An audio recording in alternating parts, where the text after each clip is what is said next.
Hello, my name is Peter Cannon, and I am the Communication Officer for the University of South Florida School of Information. We're here today with Dr. Alon Friedman, Associate Professor at the School of Information. We're here to talk about his book, there's a long title here, so excuse me, Statistics for Library and Information Services, a primer for using open source R software for accessibility and visualization.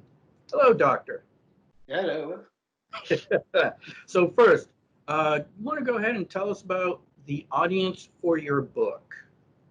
The audience for the book is LIS students who wants to specialize in technology and wants to combine technology with statistics. Technology also, the essential part of technology is to know statistics. So the book aims to capture the idea of statistics and technology and present that in open source environment. And so the students or even professional in the field of LIS will be a great target to the book, because open source is now the leading technology in the field. And so that was the aim of the book, and that was the target. That was the objective, yes. Okay, so then what is unique about your book then? This was the first attempt to capture the open source environment in educational element into LIS, which means that trying to combine the idea of open source and combine that with education, which means that we do not have in LIS, we do not have a lot of statistical textbook aimed to LIS. So the book was aimed at teaching statistics, but using the R as the foundation to learn statistics and using the R as the software application to support that. Okay. So what do you hope that readers can do after they read your book?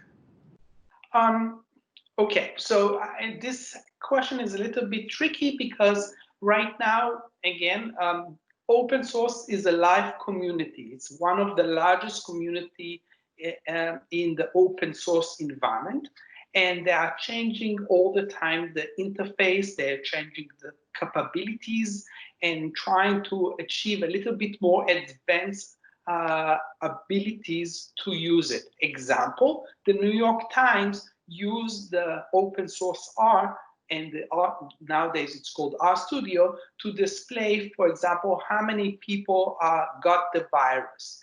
And it is not only the statistical analysis, but it's also the visualization of the data.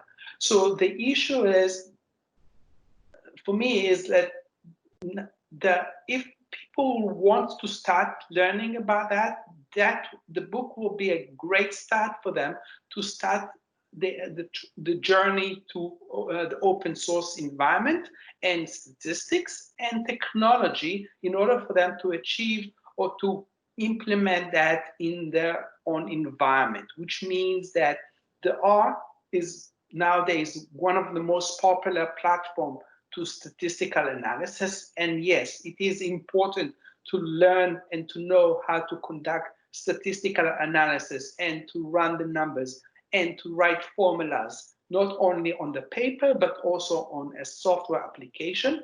And in the case of open source R, it is the idea that you don't have to pay any money, and that's the benefit. So there is benefit of using R as your tool and programming language to develop the next stage or the next application in your field, in your professional, or in your job. Right. So do you think this would be useful for librarians who are in a public library then? Correct. Example, one of the things that librarians usually do is count every month how many books were being loaned to users, how many people visit the library, how many people visit the website, how many people borrow specific books such as scientific books or comedy books, or do they took books versus videos, do they took etc., etc. So the idea is that to do more analysis, so the library will be more ready when the users come back to serve them better. So this is a tool that will help them to serve their audience a little bit better, with a lot of understanding what the users wants to have or to access. Great, great. Well, thank you very much, Dr. Friedman, for talking with us today about your book. And we hope to talk to you again in the future about your next book. Okay, thank you. All right, take care. Bye.